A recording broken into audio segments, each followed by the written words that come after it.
You know, there was a time when a new Star Wars movie was the biggest event on the planet. Months, years of build up. You felt it in your bones. Everybody anticipated it. You could not wait.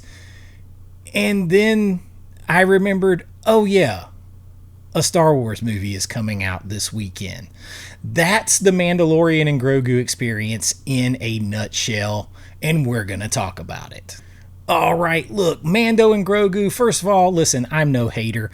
I loved the first season of Mando so much, I named my cat Mando. That's right, he's a gray Maine Coon. I named him Mando. I love the show. Jon Favreau created something that I thought was the best Star Wars thing that we had really, maybe since the original trilogy. Maybe it was even better than the prequels. I enjoyed it that much. He was one of the best things Star Wars had done in decades. So I'm not here to pile on specifically him.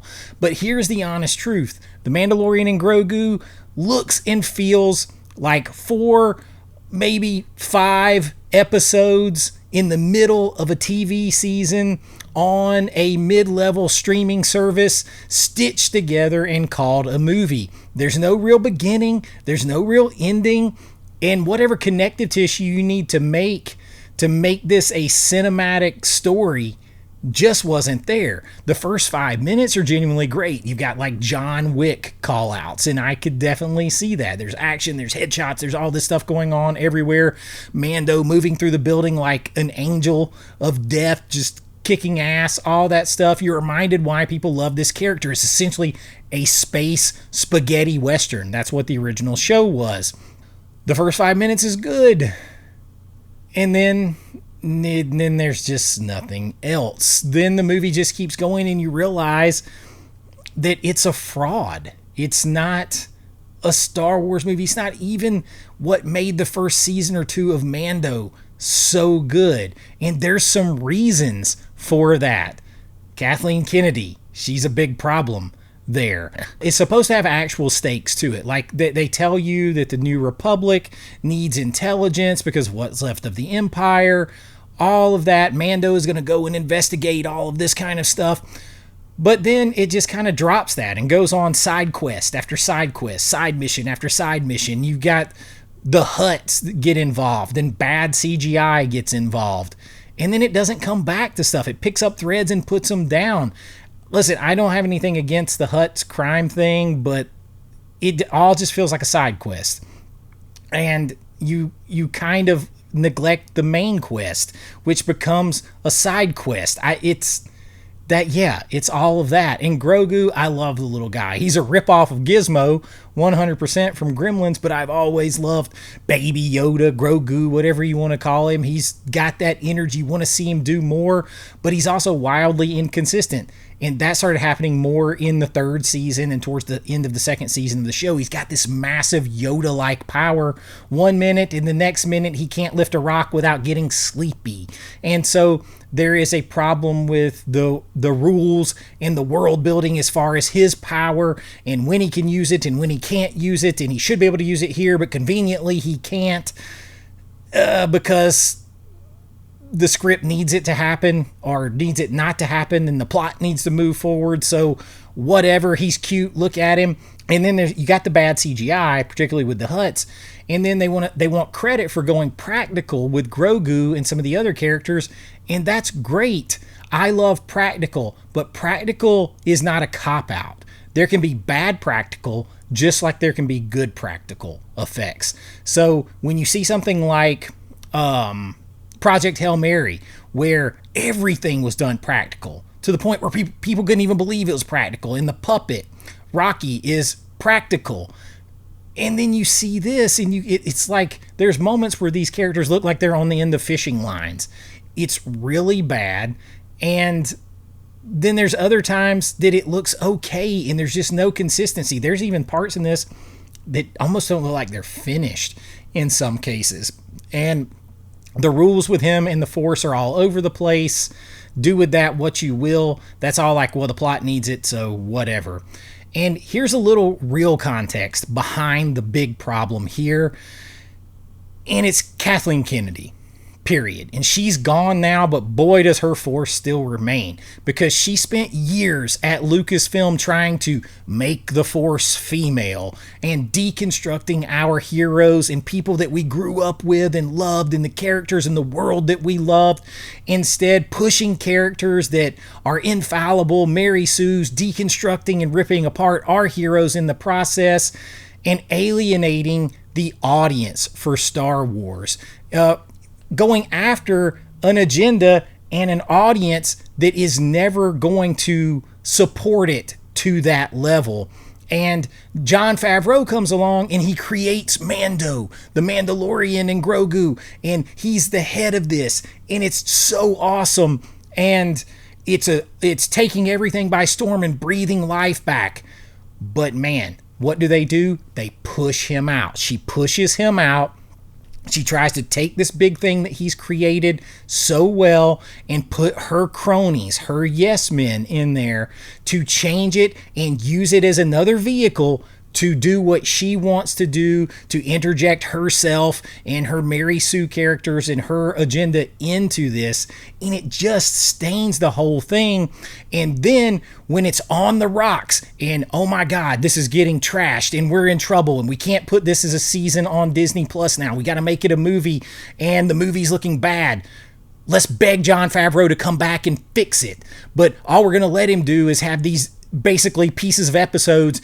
Hey man, go stitch it together and fix it. And in that way, if it doesn't work, we can also paint you as the fall guy. That's exactly what she's doing. So on her way out, she sabotaged Favreau. This is not Favreau. Favreau loves Star Wars. He loves it with his whole heart. So he tried to do everything he can to save it, fix it. And he has been undermined the entire way. He should have been made the head of Lucasfilm.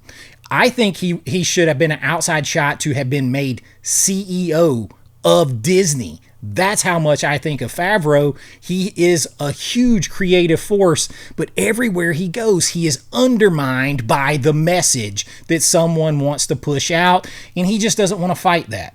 He just doesn't want to fight that. He just wants to make good stuff because he's a fan. And you can see it all over this. You can see the good moments that he wants in, the things he's trying to do, and how he didn't have the power to do them. Kennedy's gone now, but her decisions are baked into the DNA of this, and as a result, you get the worst opening weekend in Star Wars theatrical history. This film is likely to lose well over $100 million. The production budget was $165 million. Disney stated they were all in on this for about $365 million. They got $65 million back in credits from California, so they're in it for $300 million, which means it has to hit about $600 million to break even, because they got to split the profits with the theaters, right? They only get 50% of the gate take. So if it makes $300 million, they're only getting $150 million back. It's got to get to $600 million roughly to make $300 million back. And this has no chance to do that. And we don't have the different release windows for it to make money later. And it's just sad. It's sad because this property, this could have been the way back. And honestly, what they have done, whether it's at the Disney parks, pushing lands building whole Star Wars lands that don't exist in any of the mythology, instead of making places we know and see. And now they're trying to backtrack on that. The Star Wars Galactic Hotel failed because it had none of the original characters in it. They tried so hard to make Rey and all of these characters and the message into everything, that they just destroyed everything Star Wars was. You needed to just let someone like Favreau, who loves it, he needed to be put in charge of everything, and maybe we could save it. The first season of Mando showed you it could be done. Even if it wasn't the greatest thing in the world, it was on the right track, and instead we get derailed by everything else, and now it just may be too late. I hold out hope that they see the light. They're bringing original characters back to Disney World now, all of that, but it might be just too little, too late. A lot of people think they're going to remake the original series. I don't think they'll ever touch that. I could be wrong. I don't think so. I think they need to create a new timeline where the sequels never existed and try to go from there. Pretend that only the prequels and the sequels, or the original trilogy and the prequels existed, and that the sequels never existed. You can do that. You can do that once. You can pull a ripcord and do that once with a timeline thing and reset it, and then those exist in a branched off reality, so to speak. That's going to be their only way back. They got to circle back and care for those original characters and those original worlds again. And that's not what's in Mando and Grogu. Listen, if you're a diehard fan, you're going to go see it and you're going to find things to enjoy. I find things to enjoy. The opening is legitimately cool. There's flashes of what this could be. But Star Wars and Star Wars fans deserve so much better than this. The audience that stuck around through everything Kennedy did to this franchise, everything Disney let her do to this franchise, deserves so much better than this. And this is just a movie that's easily forgettable. Wait till you see it on streaming. But, I would maybe consider canceling Disney Plus. But man, I don't know. That's what I got for you. I wish it were better. And if you haven't subscribed, we do new reviews here a little more often now than I used to. I hate that this one's negative. There are things that you will enjoy. You can't even say who this is made for, though, because it's too long for kids, and that's a cop-out. Oh, it's made for kids. That's always what they go to. It's made for kids. That's bull. It's not. It's not made for you is the weakest argument. Don't let anybody try to throw that argument at you. Star Wars is made for everybody to enjoy, and you can't selectively take that away when your film is a failure because you didn't listen to the fans. And there you go. Like and subscribe, hang around, new reviews, all kinds of stuff. We do everything, deep dive, nostalgia, essays, movie list, everything on this channel, and be here for it. Hit the bell, hang around, join the pop culture family, and until next time, be kind, rewind like always. This is Chase with AV Pop Culture, and I'll see you real soon. Bye-bye. I know.